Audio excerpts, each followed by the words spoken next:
मुझे ऐसा लगता है कांग्रेस ने 2026 में 25 में खोया, अगर चुनावी हार को छोड़ दिया जाए तो खोया कम है, पाया ज़्यादा है। क्योंकि 2025 में जो कांग्रेस मुझे दिखी है वो पिछले 12 साल में नहीं दिख रही थी। 2014 से लेके 24 तक की कांग्रेस कोई और थी और 24 मिड से लेके 25 की कांग्रेस कुछ अलग ही है। सबसे पहला है कि इस देश को 12 साल में, 14 साल में या उससे भी ज़्यादा वक्त में पहली बार देखने को मिला है कि एक मजबूत लीडर ऑफ अपोजिशन, नेता विपक्ष कैसा होता है। इस देश को और कांग्रेस को एक मजबूत नेता विपक्ष मिला है राहुल गांधी के रूप में, और वो राहुल गांधी जिसने सरकार की नाक में दम करके रखा है। कोई ऐसा मुद्दा नहीं है जो राहुल गांधी का सच साबित ना हुआ हो, और राहुल गांधी ने किसी ऐसे मुद्दे को बीच में भी नहीं छोड़ा है। इसलिए एक मजबूत नेता विपक्ष मिलना कांग्रेस की सबसे बड़ी कामयाबी है, क्योंकि ये सिर्फ देश को नहीं मिला है, कांग्रेस को भी एक मजबूत नेता मिला है। और कांग्रेस को, और इनफैक्ट खुद राहुल गांधी को भी ये विश्वास जगा है कि एक दिन राहुल गांधी का प्रधानमंत्री बनना, इस देश का प्रधानमंत्री बनना तय है। ये इस 2025 ने इस देश को दिखाया है। उसके अलावा जिस चीज़ की डिमांड 12 साल से हो रही थी वो भी कांग्रेस को 2025 में ही मिला, वो है संगठन पर काम, संगठन सृजन जिसको नाम दिया है। बड़ी मुश्किल से देर आए दुरुस्त आए, लेकिन कांग्रेस ने काम तो शुरू किया। राहुल गांधी ने इनिशिएट तो किया, चाहे ज़िला अध्यक्षों को पावर देने का ही से ही शुरुआत हुई हो, लेकिन शुरुआत हुई है, ये कांग्रेस ने पाया। एक कांग्रेस की और कमज़ोरी थी कि लोग कहते थे कि वही चेहरे, कांग्रेस के थके हुए चेहरे, घिसे हुए चेहरे, चले हुए कारतूस वही है। वो बदलाव लाना ज़रूरी था। उस बदलाव की शुरुआत भी 2025 में हुई। इस वक्त हम देख रहे हैं कि बहुत से नए युवा चेहरे कांग्रेस के फ्रंट फुट में हैं, कांग्रेस के फ्रंट में खेल रहे हैं। चुनाव होते हैं, आपको नए चेहरे दिखते हैं कांग्रेस के। एक बदलाव से ही एक पुरानी कांग्रेस को नई कांग्रेस में राहुल गांधी के ने बदलने की जो कोशिश की थी उसकी शुरुआत हो चुकी है और उसका असर भी दिखने लगा है। ये भी कांग्रेस ने पाया है। अब जब ये सारी चीज़ें होती हैं तो जब ऊपर टॉप में लीडर मजबूत होता है तो जाहिर सी बात है फिर पार्टी कार्यकर्ता में भी जोश आता है। और 2025 में जो जोश कांग्रेस में दिखा वो कहीं 5-7 साल पहले आ चुका होता तो शायद 2024 के चुनाव के नतीजे कुछ और ही होते। जोश था, लेकिन इस सब के बीच में एक सबसे अहम कांग्रेस को जो मिली, कांग्रेस ने जो पाया, या कांग्रेस के लिए जो सबसे अच्छी खुशखबरी आई, वो थी राहुल गांधी और सोनिया गांधी के नेशनल हेराल्ड मामले में क्लीन चिट मिलना, अदालत का उस मामले का संज्ञान ही नहीं लेना। बीजेपी का एक बहुत बड़ा मुद्दा हाथ से निकल जाना। जब भी कांग्रेस, राहुल गांधी भ्रष्टाचार की बात करते थे, बीजेपी के पास एक ही जवाब होता था, खुद भी माँ बेटा जमानत पर है। अब जब कोर्ट ने मामले का संज्ञान लेने से ही इनकार कर दिया, यानी मामला खत्म हो गया, ये एक बहुत बड़ी राहत न सिर्फ गांधी परिवार के लिए है बल्कि पूरे कांग्रेस के लिए। मुझे लगता है कि लीडर्स का क्लीन चिट होना, क्लीन इमेज होना एक बहुत बड़ा बूस्टअप होता है किसी भी पार्टी के कैंपेन के लिए, किसी भी पार्टी की छवि के लिए। अगर आपके लीडर पर ही आरोप लगे हों तो आप भ्रष्टाचार जैसे मुद्दे पर तो सवाल उठा भी लें, लोग विश्वास नहीं करते, लेकिन जब आपका लीडर क्लीन इमेज का हो, उसका स्लेट बिल्कुल क्लीन हो, तो आपके मुद्दों पर वज़न डलता है। ये मुझे लगता है बहुत बड़ी कामयाबी। अगर मैं टॉप 4 कामयाबी गिनाऊं, पहली अगर मैंने राहुल गांधी का मजबूत लीडर ऑफ अपोजिशन पर रखूँगा तो दूसरे नंबर पे ये रखूँगा नेशनल हेराल्ड का जो है वो उस केस से बरी होना। तीसरा जो एक मजबूत फैक्टर या मजबूत चीज़ कांग्रेस ने इस 2025 में पाई वो ये है कि कांग्रेस चुनाव आयोग को एक्सपोज करने में और चुनाव आयोग बीजेपी नेक्सस को एक्सपोज करने में पूरी तरह से कामयाब हुई है। 2025 से पहले चुनाव आयोग पर सवाल उठाता था विपक्ष, ईवीएम पर सवाल उठाता, लेकिन उस मुद्दे को ज़मीन नहीं मिल पाती थी। ट्रैक्शन नहीं मिलता था, लोग डिस्कस नहीं करते थे इस मुद्दे को। हालांकि आप कहेंगे कि चुनावी मुद्दा तो आज भी नहीं बन पाया, ठीक है, ये विधानसभा में नहीं बना, लेकिन लोकसभा में ये बहुत मेजर मुद्दा बनने वाला है, आज आप लिख के ले लीजिए। लेकिन मुद्दा अगर 2029 में बनेगा, डिस्कशन का मुद्दा तो आज की डेट में हर एक की ज़ुबान पर है। और ये हुआ कैसे? हुआ ये कि राहुल गांधी और कांग्रेस ने चुनाव आयोग को एक्सपोज किया, वोट चोरी का खुलासा करके एक्सपोज किया। उसके बाद एसआईआर में जो हो रहा है उसको लेकर जिस तरह का एजिटेशन किया कांग्रेस ने, उसने चुनाव आयोग की पूरी जो एक वो है सांठ-गांठ है उसको खोल कर रख दिया है। चुनाव आयोग इस वक्त पूरी तरह से एक्सपोज हो चुका है। उसी के साथ नंबर जो अगला नंबर है, अगर इसी में आप जोड़े तो सरकार एक्सपोज हुई कि सरकार दरअसल कितना डरती है महात्मा गांधी से और कितना डरती है कांग्रेस की स्कीमों से। जब मनरेगा का स्कीम को बंद करके जी राम जी योजना लागू कर दी गई, मोदी जी कहते थे मनरेगा को मैं कभी बंद नहीं करूंगा, ये यूपीए की कांग्रेस की कमजोरी का सबसे बड़ा ढोल है, मैं पीटता रहूंगा। अल्टीमेटली उसी योजना से डर गए, बंद कर दिया और जी राम जी करके कि ये नई योजना शुरू कर दी। और उसको लेके कांग्रेस ने जो एग्रेशन दिखाया है, एक कामयाबी है कांग्रेस की कि पार्टी अब मुद्दों से भटकती नहीं है, मुद्दों को छोड़ती नहीं है। जहां सरकार को घेरना है वो सरकार को घेर के रहेगी। लेकिन एक नज़र डालना ये भी ज़रूरी है कि जिस बीजेपी को निरंकुश होने से जिसने रोका है उसका नाम है कांग्रेस।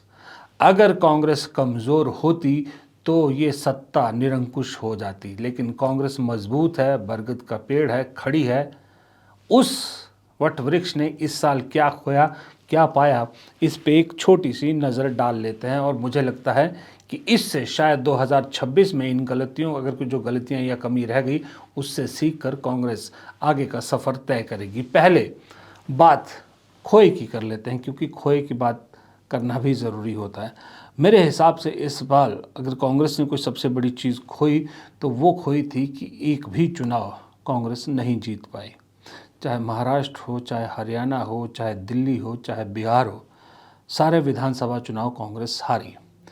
लेकिन मुझे लगता है कांग्रेस नहीं हारी, बहुत सी चीज़ें, बहुत और पार्टियां भी हारी। कई जगह तो कांग्रेस जैसे बिहार में बहुत बड़ी स्टेक में नहीं थी। लेकिन सबसे ज़्यादा जो मुझे लगता है कांग्रेस को दुख इस साल में हुआ होगा, जो चुभी, जो हार और जो सच में कांग्रेस ने जो खोया है, वो है हरियाणा।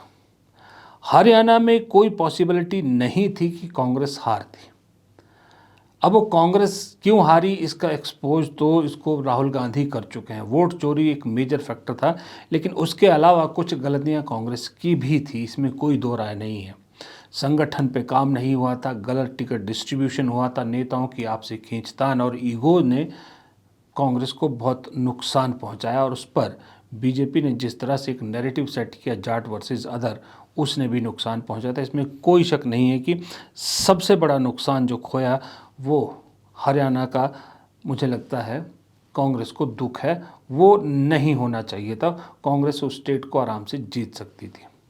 दूसरा जो चीज़ इस 2025 में कांग्रेस ने खोया वो ये है कि इंडिया गठबंधन में जो सहयोगी थे, जिन्हें कांग्रेस बड़े भाई की तरह साथ लेकर, उंगली पकड़ लेकर आगे चलने की कोशिश कर रही थी, उसमें से कुछ साथी बिछड़ गए और कुछ पर से कांग्रेस ने भरोसा खोया है। सही बात बता रहा हूँ, कांग्रेस ने भरोसा खोया है, जिसमें महाराष्ट्र में शिवसेना उद्धव ठाकरे और काफ़ी हद तक एनसीपी शरद पवार भी, और बिहार में आरजेडी। इन दोनों पर अब कांग्रेस को नए सिरे से सोचने पर मजबूर कर दिया है कि क्या सही में ये कांग्रेस को साथ लेना चाहते हैं या कांग्रेस को सीढ़ी बनाकर खुद ऊपर चढ़ना चाहते हैं, और इनके साथ से कांग्रेस को फ़ायदा हो रहा है या नुकसान हो रहा है। एक जो कहते हैं ना, एक फेथ डेफिसिट हो गया है, विश्वास की कमी हुई है, ये कांग्रेस ने खोया है इंडिया अलायंस के तौर पर। और दूसरा, ये मानने में भी कोई बुराई नहीं है कि जब आप लगातार विधानसभा चुनाव हारते हैं, बाकी स्टेट में चाहे बच पे जाओ, लेकिन जिन स्टेट में आप चुनाव हारते हैं वहाँ आपके कार्यकर्ता का विश्वास डगमगाता है, जो हुआ कांग्रेस के साथ। खास करके बिहार और हरियाणा में, बिहार में एक नए सिरे से कांग्रेस खड़े होने की कोशिश कर रही थी। अगर कांग्रेस वहाँ पर 20 के आसपास भी सीट जीत जाती, 20-22 सीट जीत जाती, तो कांग्रेस ने जो वो खड़े होने की कोशिश की थी उसको बहुत मदद मिलती और उसका असर दूसरे राज्यों पर भी पड़ता, जो नहीं हुआ। हरियाणा में तो खैर आपको मालूम है, हरियाणा में तो बहुत झटका लगा, जो मैं पहले भी कह चुका हूँ। ये कुछ चीज़ें ऐसी हैं जो कांग्रेस ने खोई हैं और दिखाया इन्हीं को बड़ा गया है कि भाई कांग्रेस लगातार चुनाव हार रही है, और चुनावी हार को ही इस देश में ना जाने क्यों पार्टी की मजबूती से गिना जाता है। दिखाया इसको बड़ा गया है, इसलिए अगर मेजर पॉइंट ऑफ व्यू तो मुझे इन तीन के अलावा कोई बड़ी चीज़ ऐसी नहीं दिखी जिसको मैं कांग्रेस के खोए में गिन सकूं। ये तीन चीज़ें हैं जो खोई हैं कांग्रेस में, इसमें कोई शक नहीं है। और आखिरी जो सबसे बड़ा कांग्रेस के लिए मुझे लगता है, जो कांग्रेस ने सबसे बड़ी चीज़ पाई, find for the Congress of 2025, वो है प्रियंका गांधी।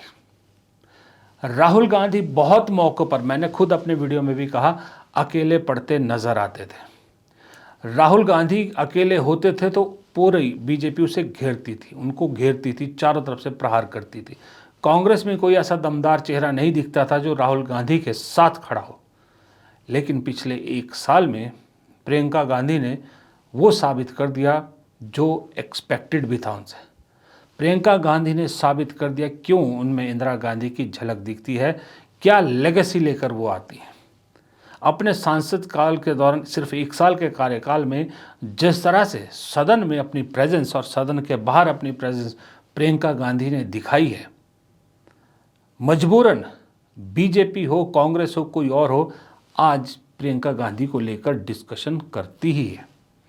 भले ही बीजेपी प्रियंका गांधी राहुल गांधी में लड़ाई लगाने की कोशिश करती है या एक माहौल बनाने की कोशिश करे कि दोनों भाई बहनों में झगड़ा है, हालांकि एक कांग्रेस के लोग, बीजेपी के लोग, कांग्रेस के समर्थक, बीजेपी के समर्थक, हम मीडिया वाले सब जानते हैं कि दुनिया इधर की उधर हो सकती है, लेकिन इन दोनों भाई बहनों में कभी फ्रिक्शन आ ही नहीं सकता है। लेकिन फिर भी बीजेपी तो कोशिश करेगी अपनी, और कांग्रेस में भी डिस्कशन का मुद्दा प्रियंका गांधी है कि क्या जिम्मेदारी उन्हें मिलती है। और उनमें जो स्पार्क दिखा है, वो स्पार्क कांग्रेस के लिए एक बड़ी उम्मीद लेकर आया है। क्योंकि राहुल गांधी, जैसे मैंने पहले भी एक वीडियो में कहा है कि गर्म दल को रिप्रेजेंट करते हैं, तो एक नरम दल वाला चेहरा प्रियंका गांधी के रूप में मिला है। मल्लिकार्जुन खड़गे अध्यक्ष हैं, लेकिन उम्र का एक तकाजा है उनके साथ।